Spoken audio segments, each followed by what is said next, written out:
Hi everybody. So another video of me. Not today tackling my choking phobia, cause guess what? I didn't eat today. So that's something I should be working on. I try to eat every day. Obviously, it's normal to eat every day, and I try to do that. But as I mentioned in my previous videos, I have fainted sometimes from not eating. So basically, this is I'm just in my car right now. I was with some friends from high school. We were just gaming and having some fun, and then they wanted to go to Denny's, so they know about my videos and everything, and they're like, okay, it's cool. You can just whatever, right? So I'm in my, here just hanging out in my car. Um, let's see, what I could talk about. Maybe I could talk more about what exposure and response prevention therapy is.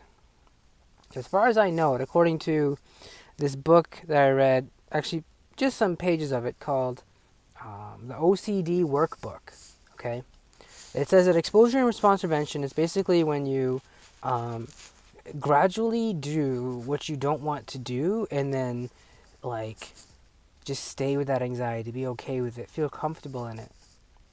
And when you feel comfortable in it, you begin to realize that the anxiety levels that you're feeling will come down from like high to not so high.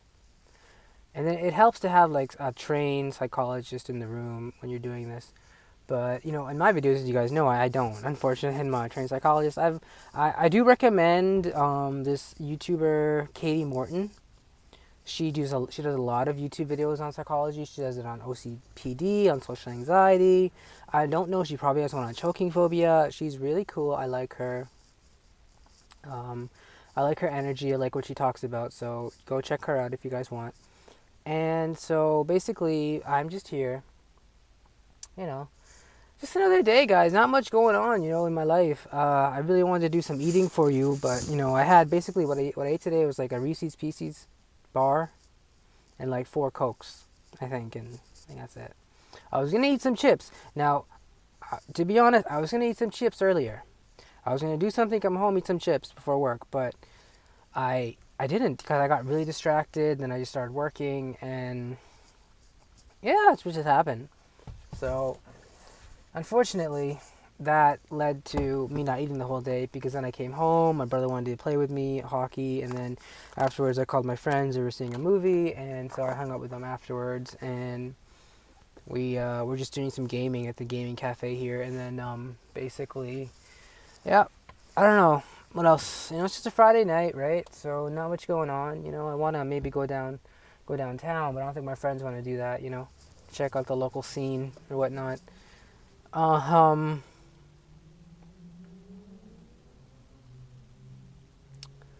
just zoning out basically. Not much going on today. I just um, it's very odd how life works sometimes in terms of just people. I want to talk more about psychology. Anyways, that's what the exposure and response prevention is. So they give you like a chart. Like what are your thoughts before? What are your thoughts, right? Like I guess after, and you should, in like rating it on a scale of 0 to 100, how much is your anxiety? Is it like the worst, 100, 90, 80, 70, 60, 50, 40, 30, 20, 10, 0, right? And I found when I first started making these YouTube videos about 2 weeks ago, it was around 70. But then I told myself while I was eating, especially when I was swallowing, like not a mantra, but like just saying, this is my medicine. Like I need to take this. I need to do this to get healthy. This is medicine. It should be considered the same thing as like a antidepressant. My psychologist told me that go running for like 10, 15 minutes a day is the same as taking an antidepressant pill. So you got to realize these things that people are on medication. Okay, if you're on medication, you're talking to the doctor. I'm not saying get off your medication. Sorry, get off your medication. I'm saying maybe medication can be tapered lower, and jogging could be something we could do. People could do. I remember when I used to run. It helped a lot actually in high school. I ran a lot in high school. Maybe that's why I'm so skinny now. I ran for like a good year. I was on the treadmill, just going, going, going. I could do like I would be like I grew like I gradually did my way up, from like, you know, like my knee was busted and I had to get like 17 stitches, and then I couldn't bend my knee for two weeks. And after that, when I could finally bend my knee, I'm on the treadmill, and I start finally, you know, bending my knee, and it feels so good to first do a little bit of walk, just a slow walk, 5 minutes, then up it to 10 minutes, 15 minutes, then 5 minutes slow walk or something like that, 15 minutes slow walk, and then 5 minute normal, and you up it, you keep upping it. Next thing you know, I'm doing for like an hour on the treadmill. And sometimes I do the ab lounge too, and you get like little dumbbells. Ab lounge, basically, if people don't know, is like how you do sit-ups? It's just a sit-up machine. So that's good too. To helping with that, there's apps I recommend, breathing exercises. It's so hard because this is raw. They want to make this video, but I said, you know what, for people who are out there watching, and I think also for me, it's good to just keep making these videos, keep telling people my story, what's going on, my struggle, that, sometimes there's days where you're going to fail, like today. I failed today. This wasn't a day where I was like, okay, I ate, measured my anxiety before, right? Measured my anxiety. You know what I mean? Like, did the whole exposure thing. No, I didn't do any of that. I didn't eat. I skipped. I avoided, basically. Like, I didn't avoid mentally, but physically, I just couldn't find the time to do it. And now I seem to have some time. So, and people are thinking, why don't you go eat now at Denny's? Like my friends asked me, it's just too much. It's too much anxiety at once. Talking about it helps for sure, but I just feel like pressure over my body, like here and here, and just too much stress and too much, we're basically, it's hard to explain. People who have anxiety know what I'm talking about. So anyway, that's what I'm doing here, and, I recommend Reddit is a good place also to communicate with people about, choking phobia. I think they have like an anxiety or choking. I know they have some sort of anxiety Reddit. I know they do. I was on something before where someone was telling me about they had choking phobia. There are people that do have these things besides me and whoever's watching this. There are other people out there, right? Everyone knows this. I'm assuming by now. I know it seems like my friends like lonely is what I meant to say. I know it feels lonely. My friend was telling me earlier. He was like, choking phobia. That sounds like horrible. It would suck to choke. I would hate like that. Sounds so scary. The name sounds so scary. Choking phobia. I was like, but yeah, I live with it. I've been dealing with it. It started with a breakup of someone very close to me, and afterwards, I kind of went on a downhill spiral, and smoked a lot of weed, drank a lot of alcohol, and I kind of, as you even see in my other videos, what happened, and I've kind of rebounded, was on some medication, off medication, self-medicated, on medication, off medication, now on medication, hopefully soon. Basically, if you know what you're doing, you'll be okay, but I don't know what I'm doing. So what I mean to say is that, like, there's a lot of things I want to talk about with anxiety. For example, negative automatic thoughts. Negative automatic thoughts are thoughts that everyone has, no one even pays attention to, that tells you that attack your self-worth and make you feel, like, bad.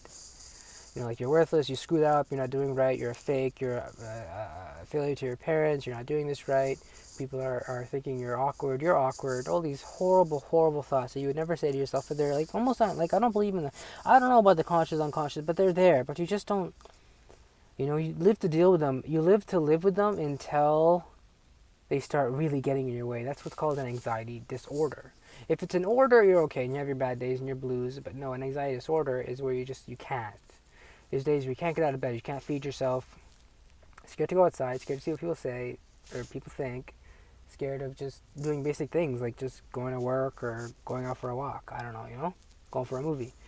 So I've struggled with that, and it was hard to deal with, but I finally came to the realization that honestly, like, I don't care if I get better from my social anxiety, and I'd like to get better, but I'm not going to, it's like a 50-50 relationship. If I can find ways to be, less, more social, I'll try, but I'm not going to bend over backwards.